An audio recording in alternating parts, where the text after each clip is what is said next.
Bom, pessoal, boa noite. Nós vamos continuar a aula de controle de qualidade. Na sequência, a gente vai para a aula de tecnologia farmacêutica, tá? Eu vou mostrar aqui para vocês onde a gente parou.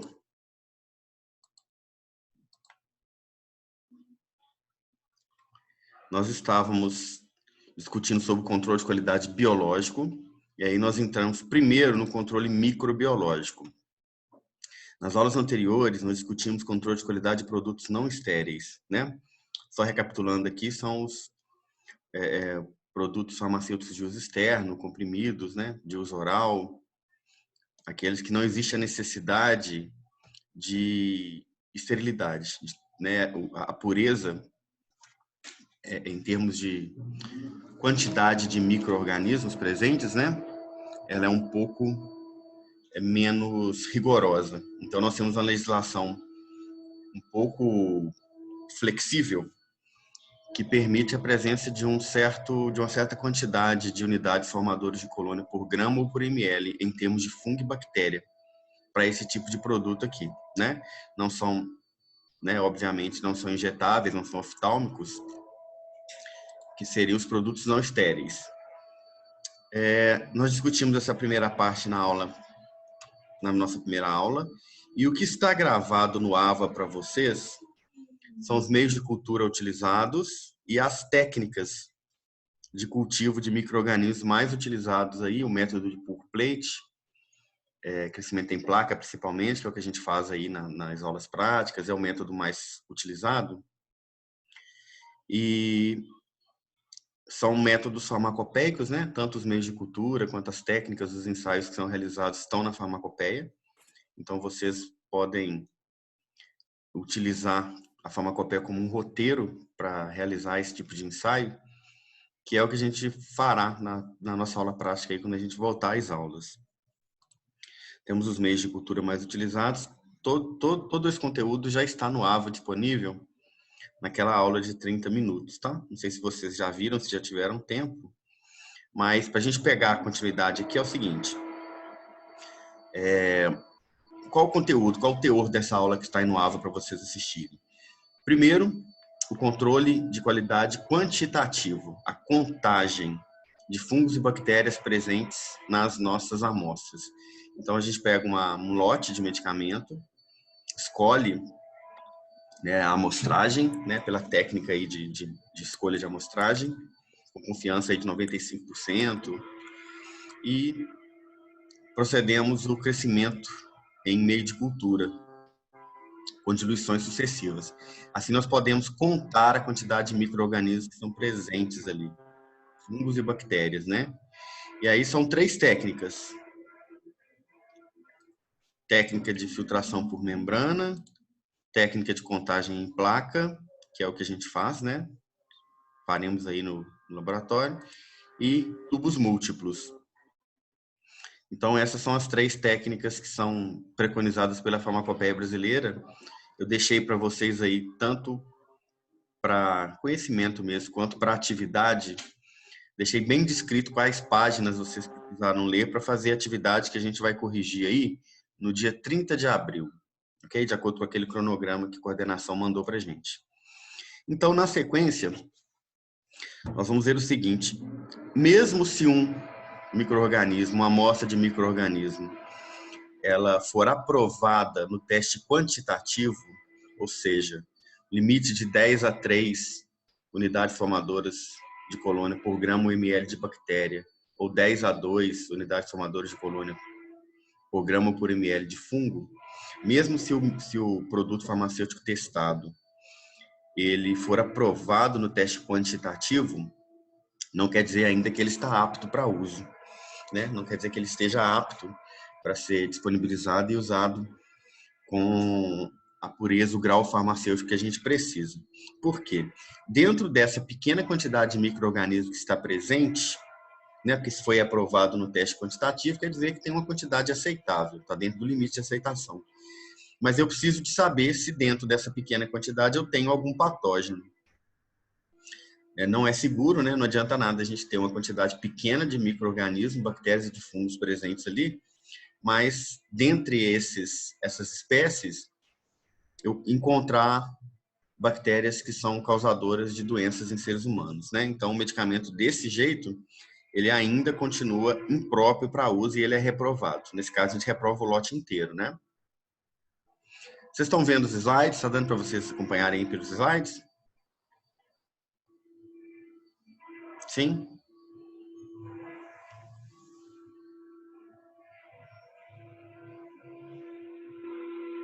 Bom, pessoal, olha só. Então, esse método para pesquisa de patógeno, ele é realizado depois que nós fazemos a contagem.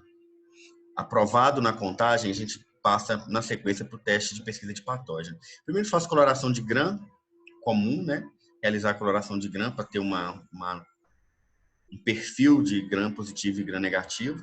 Mas aí a gente vai tentar identificar Salmonella, Escherichia coli, Pseudomonas aeruginosa, Staphylococcus aureus, que são aqueles mais comuns de serem encontrados aí em contaminações de alimentos e produtos de origem farmacêutica, de uso externo principalmente, porque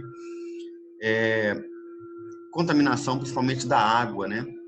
A E. coli, que é fecal oral, e algumas outras que são da própria microbiota do organismo humano, que indicam uma contaminação ali no processo de fabricação, né? Uma contaminação proveniente do próprio ser humano. Mas claro que isso em quantidades maiores, nós podemos ter problemas, né? Como a E. coli, né? Ela, no seu ambiente, né? Que é o intestino, ela é uma bactéria importante, né? Ela é comensal, participa do processo de digestão, mas ela num produto farmacêutico ou no alimento, em grande quantidade principalmente, né? Ela pode ser responsável por desenvolver uma infecção em outros sítios, né? O próprio trato gastrointestinal alto, como óleos, né? E por aí vai. Então, esses são os patógenos que são identificados aí, principalmente em teste de Rugai, né? Com meios de culturas específicos, seletivos, para o crescimento. Conforme a via de administração do produto, é indesejável a presença dos seguintes micro-organismos também. Então, temos aí, ó, via oral, sólidos, fluidos, bacilos, cereus, enterobacter, candida albicans e aspergillus. Né? Aqui temos fungos e temos bactérias presentes aqui nessa relação, né? Via nasal respiratória, enterobacter, né? São bactérias do trato digestivo também, intestinal. Serratia, Klebsiella, Candida albicans, Proteus, Actinobacter e algumas espécies de Pseudomonas. Via tópica, Serratia, Klebsiellas, Pseudomonas e Streptococcus, principalmente do grupo B. Via intramamária, né, alguns implantes, Staphylococcus, Streptococcus, Bacillus, Serratias, Klebsiella, Mycoplasma, enterobactérias, pseudomonas, ok? Proteus, Cândida. Aqui para vocês lembrarem, só também no título de recordação aqui, nós, após a coloração de Gram, a gente faz a microscopia e a gente consegue identificar, né? Se as bactérias presentes ali são cocos, diplococos, pirilos, bactéria flagelada, vibrião. Isso vai nos dar também uma grande informação sobre o perfil bacteriano, né, de contaminação. Quando a gente se depara com uma contaminação alta proveniente de enterobactérias, Escherichia coli, Enterobacter, primeira coisa que a gente pensa é a água, né? Porque são bactérias de veiculação hídrica e contaminação fecal oral ela é muito comum por via hídrica. Então, a primeira coisa que a gente imagina é que houve uma contaminação na água em alguma parte do processo industrial ali, que seja na limpeza de maquinário, que seja na própria água utilizada na produção do medicamento. E as demais, né, tem que fazer uma pesquisa a fundo para saber o porquê da contaminação, de onde surgiu a fonte, né, qual a origem da contaminação, se é matéria-prima, se é maquinário, ok? Se é água também, né? Então, para substâncias solúveis em água, nós vamos proceder da mesma maneira que nós vimos lá no crescimento em placa, tubos múltiplos e filtração em membrana. A gente transfere uma quantidade para tampão fosfato 7,2, dá uma diluição de 10 a menos 1, que a gente tem no total aí, ó, 90 ml de tampão fosfato, com 10 gramas ou 10 ml da amostra. Então, vai ser 10 em 100, né? Dá 10 a menos 1, dá uma parte em 10, né? 10 partes em 100. Depois a gente filtra em membrana, lava com o fluido 1, vocês vão ver lá, a solução salina, do que se trata. Coloca a membrana do frasco num caldo de enriquecimento. Essa membrana, após a filtração, ela é colocada para crescer no meio de cultura, num caldo de enriquecimento. Incuba 30 a 35 graus Celsius aí durante 24 a 48 horas, que é o crescimento de bactéria. E aí a gente realiza testes seletivos de confirmação. Okay? Nós temos aí um método bastante prático que a gente usa muito em microbiologia clínica, urinálise, para identificação de patógenos, que é o teste de Rugai, né? São vários tubos com vários meios de cultura e indicadores de crescimento, indicadores de gás carbônico, de fermentação, de produção de substâncias como indol. Então, a gente vai proceder dessa maneira para identificar os micro-organismos ali, principalmente os patogênicos, ok? Aqui vocês vão ver que é a mesma filtração em membrana da aula, da videoaula, só que depois disso, nós não colocaremos para crescer com o intuito de fazer contagem. O objetivo aqui não é contar os micro-organismos, né? Mas sim fazer a identificação de patógeno. Aqui nós vamos ver que é de 30 a 35 graus Celsius, a mesma coisa, porque para crescimento de bactéria, né? Quando a gente fala aqui em meio 1. E de 24 a 48 horas é um tempo menor. Lá a gente fica em incubação a 35 graus Celsius durante 4 dias só. 7 para fungos, 4 para bactérias. Aqui um exemplo para Staphylococcus aureus. Então, vejam que a gente vai, por exclusão, ó, conseguindo identificar o micro-organismo com o qual a gente está trabalhando ali na amostra. Ó. Se for Staphylococcus aureus, a gente coloca um agar sal de manitol. E também no Vogel-Johnson. Isso, se for positivo aqui, 36 graus Celsius, 48 horas todos os dois. Se for positivo aqui, vão surgir colônias amareladas, lisas, com consistência untuosa e circundadas por zonas de amarelo forte. E aqui, se for positivo, colônias negro brilhantes e circundadas por zona amarela. Então, são 2 meios seletivos, 2 meios específicos, e eu preciso que os dois deem um resultado positivo. Se um der resultado positivo e outro resultado negativo, eu não tenho a mesma certeza que eu estou trabalhando exatamente com Staphylococcus aureus. Justamente por isso que a gente utiliza sempre 2 meios de cultura, né?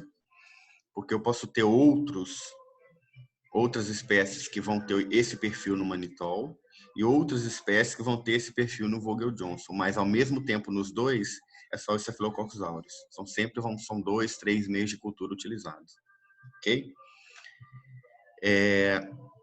Aqui faz o teste de Gram, né? E a microscopia ele vai se mostrar com formas semelhantes aí a cachos de uva, são sarcinas, né? Coloca em plasma de coelho com coagulase e vamos ver a coagulação, ok? Posteriormente aqui. Então, vocês vão observar que as análises são realizadas com meios de culturas diferenciados, ó, que são específicos para o micro-organismo que a gente está testando. Pseudomonas aeruginosa usa a HC trimida. Colônias apresentam aspecto variado, colônias esverdeadas com fluorescência. E aí, na citocromo oxidase, nós vamos ter aqui, ó, se positivo,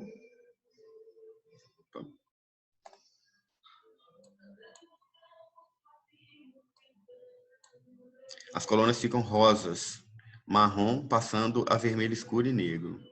No H-fluorescina, examinar a luz ultravioleta para ver se produz fluorescina, né? O meio fica fluorescente. E aqui o crescimento a 41 graus Celsius em H, infusão cérebro e coração. Ok?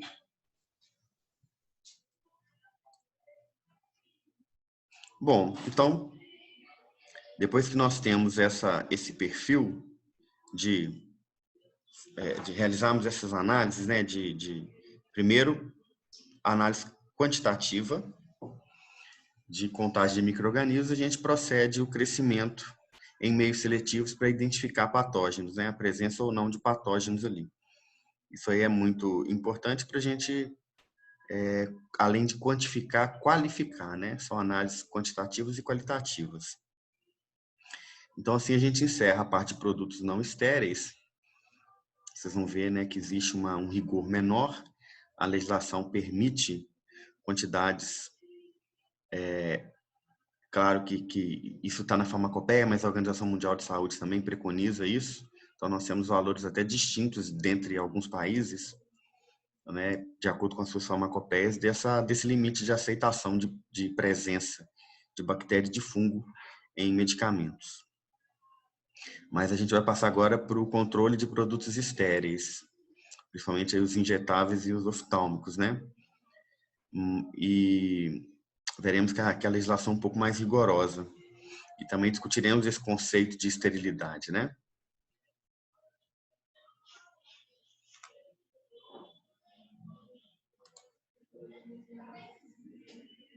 Bom, o conceito de esterilidade que a gente tem aqui, no meio de cultura, é a ausência absoluta de crescimento. Será a ausência total de desenvolvimento, de reprodução no meio de cultura. Então, observem essa placa de agar-sangue aqui, né? Onde não há crescimento. Se eu fizer o meio 1 e meio 2, que é os meios farmacopeicos, né? O meio 1, agar-caseína de soja. E o meio 2, o saborrodextrose. O 1 é para bactéria, o 2 é para fungo. Se eu fizer esse crescimento e não obtiver crescimento de nenhuma espécie de fungo e de bactéria, é para a gente a caracterização da esterilidade do medicamento, né? E dos injetáveis, dos oftálmicos aí que a gente costuma testar, ok? Mas dependendo do meio que você usa, vamos supor que a gente consegue fazer filtração por membrana e consegue fazer uma microscopia da membrana. Pode ser que você encontre ali alguns micro-organismos. Dependendo do processo que é utilizado, o micro-organismo ele perde a capacidade reprodutiva. Então, a presença de um micro-organismo que também não tem capacidade reprodutiva mais é também esterilidade, né? Nós vamos ver que os meios de cultura é padronizado que após o crescimento a gente considere, quando não tiver crescimento nenhum, considerar menor que 10 unidades formadoras de colônia por grama e por ml. Então a gente nunca considera zero de micro-organismo, mesmo sendo estéril, ok? Claro que as técnicas que a gente utiliza hoje, dificilmente a gente vai deixar algum micro-organismo ali, mesmo que sem capacidade reprodutiva, né?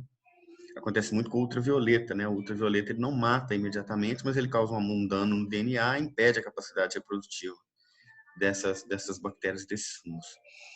Mas o que é utilizado, né, para medicamento aí, que são substâncias químicas na esterilização, ou mesmo para equipamentos, para materiais, que é o uso de autoclave, né, esterilização por autoclave, nós não teremos a possibilidade da gente permitir que fique algum medicamento, que fique algum micro-organismo ali no medicamento, né?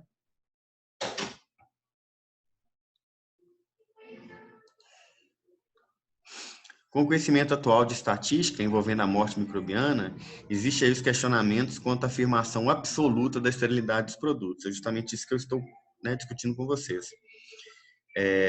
Dificilmente a gente trabalha com zero micro-organismo, né?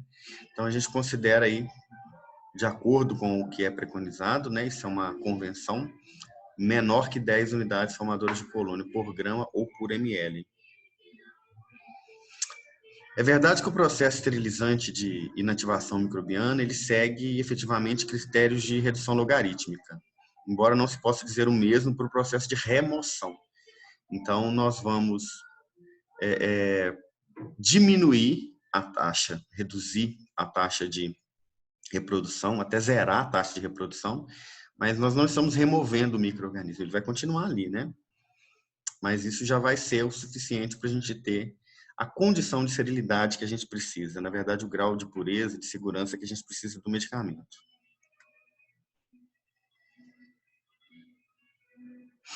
Ainda assim, todo o esforço é feito no sentido de assegurar uma carga inicial extremamente baixa, mais próximo de zero possível, né? De maneira que na sequência dos tempos crescentes do processo inativante, quanto mais tempo no processo de inativação fica, no autoclave, né, no ultravioleta, os níveis potencialmente negativos aí, elevados, vão corresponder às condições de probabilidade ínfima da presença de micro-organismos. Então, quanto mais tempo eu passo sob aquele método de esterilização, mais eu reduzo a carga microbiana, mais eu reduzo a reprodução, né? Eu reduzo de forma logarítmica a reprodução. É a questão do álcool 70 que a gente discute, né? Que o álcool 96 ele não tem tempo suficiente de ação para matar quantidades satisfatórias dos micro-organismos. Então a gente usa o 70, que a água vai manter no ambiente por mais tempo, e quanto mais tempo de ação, maior a inativação, que é o processo inativante. Assim funciona o autoclave também, e o método por ultravioleta, por óxido de etileno, que também são métodos de esterilização utilizados, né? Para medicamentos, materiais hospitalares, aí, fios cirúrgicos, seringas, agulhas. Aqui para vocês verem isso que eu estou falando, ó. A gente começa no tempo zero, antes de levar essa amostra a uma contagem, ela é tirada por um método estatístico, né, por amostragem, e a quantificação aqui, ó, a contagem mostrou no tempo zero 1 milhão de unidades formadoras de colônia, 10 a 6 unidades formadoras de colônia, vamos pensar assim. Depois de 1 minuto em esterilização, morrem, olha só, 90%. Então, eu vou ficar com uma morte de 900 mil, mas eu ainda tenho 100 mil sobreviventes.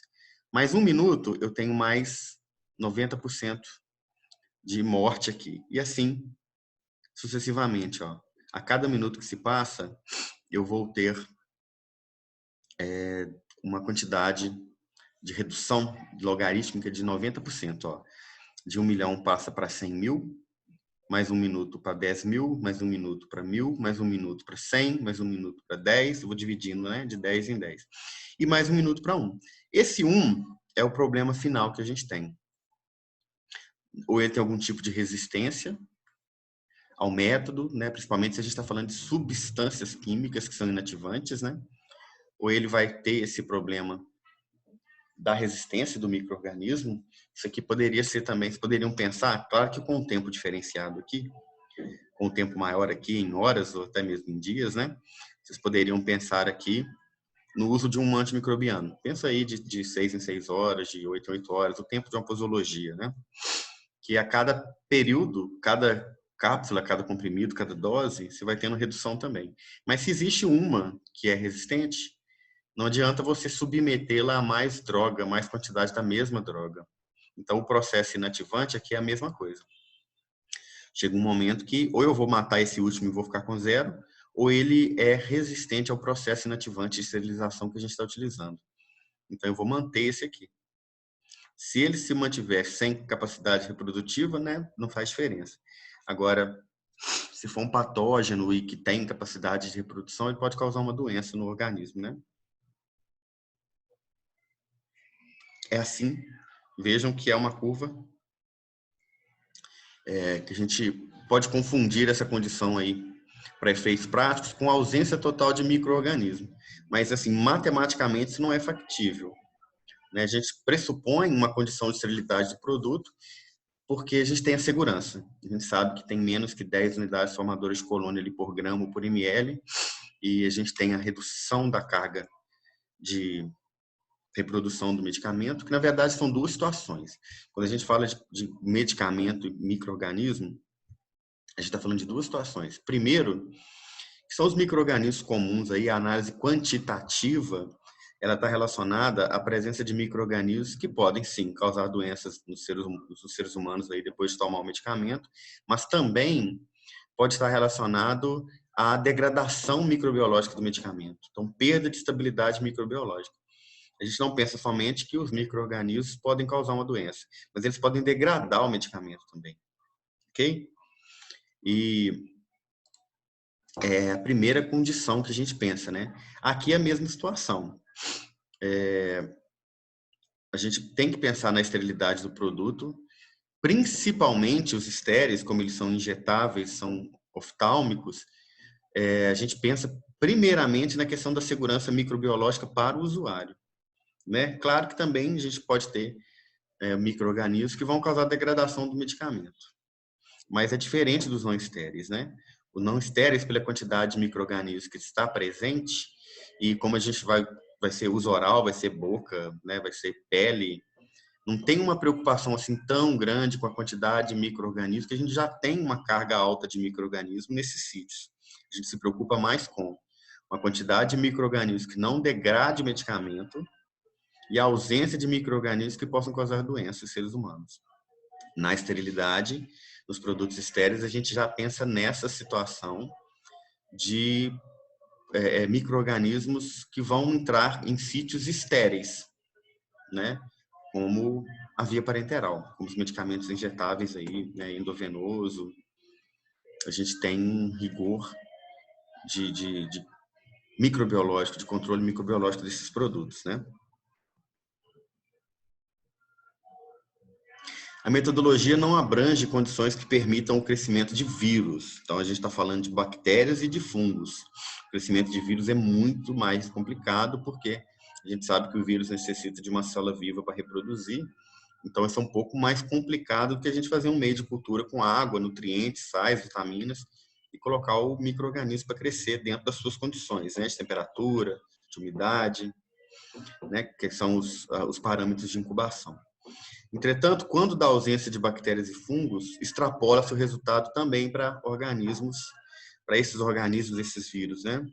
Então, a partir do momento que a gente considera que nós não temos o crescimento de bactérias e de fungos, os métodos que são utilizados normalmente são calor para os meios de cultura, né? A gente imagina que nós também não vamos ter crescimento de presença ali de vírus, ok? Então, é o extrapolamento, né? Na verdade, a gente faz a análise só com fungo e bactéria, mas se não houver crescimento, a gente subentende que também não há presença de vírus, ok?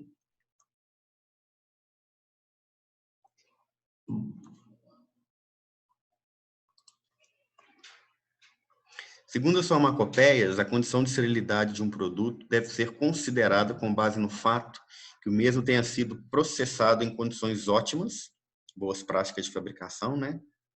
E que o resultado de uma amostra representativa submetida ao teste indique a ausência de viáveis. Vocês vão ver que a farmacopeia ela traz a ausência de micro-organismos viáveis, ok?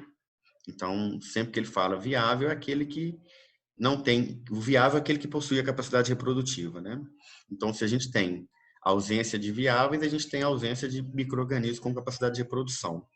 Os inviáveis, eles podem até estar presentes, mas eles não possuem capacidade reprodutiva.